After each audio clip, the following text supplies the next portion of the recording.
1960 in Copenhagen, Denmark, and I came to the United States in 1993.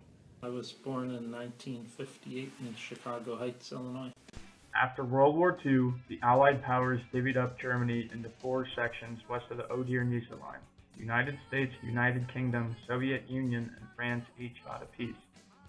Berlin was similarly divided into 4 sections, even though it was behind Soviet-occupied territories. The Berlin Wall began being constructed on June 15, 1961, on Khrushchev's orders, and Europe became divided with an Iron Curtain and began to fear for its future.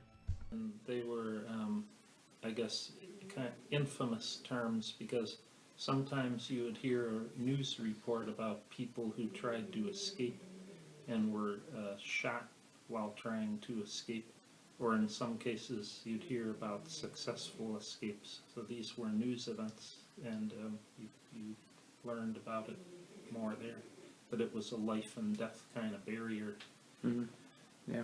Ever since World War II ended, it was because of Denmark's close proximity to the USSR, and the only way out for the Russians to get out to the ocean was from the Baltic Sea. They had to go through Danish waters. So they passed by all the time. But also, it was kind of like Denmark is so small, only 5 million people, that what could Denmark do if they did get invaded? They were kind of relying on, they're a member of NATO, and so they were relying on the United States and the whole NATO group. Some politicians thought that they should just have a automatic phone answering that said we surrender. And that was it, because the Danes had a small military and they could do nothing against them. As the Cold War progressed, it was clear that life on the West was much better than in the East. There were many defectors, some successful, some shot by the guards that were constantly guarding the walls.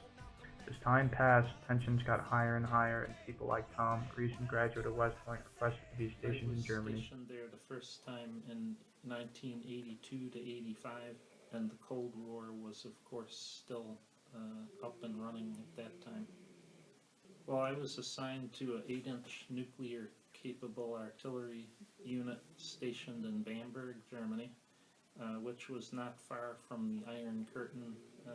It was near the border between East and West Germany, and between West Germany and Czechoslovakia. I had the lieutenant jobs you do in an artillery battalion. I was a battery fire direction officer, a battery executive officer, a battalion special weapons officer, and a battalion motor officer. Well, always during my training we talked about the Fulda Gap. That was the place where what we called the Warsaw Pact forces would come through the border and attack basically West Germany, aiming to get all the way through West Germany and into France, for instance. So we always talked about that as the major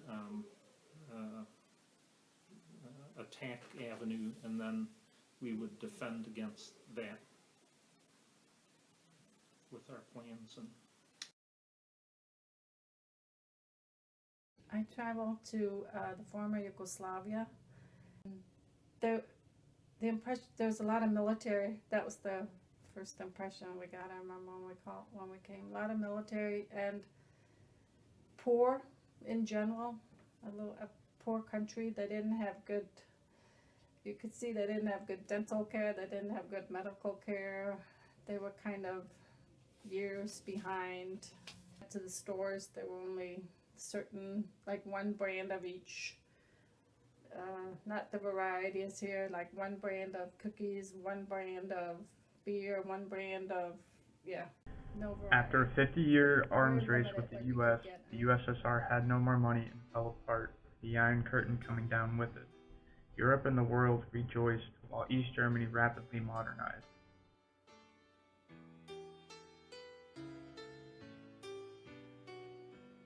Yeah, everybody was very happy about that. It was like the threat disappeared.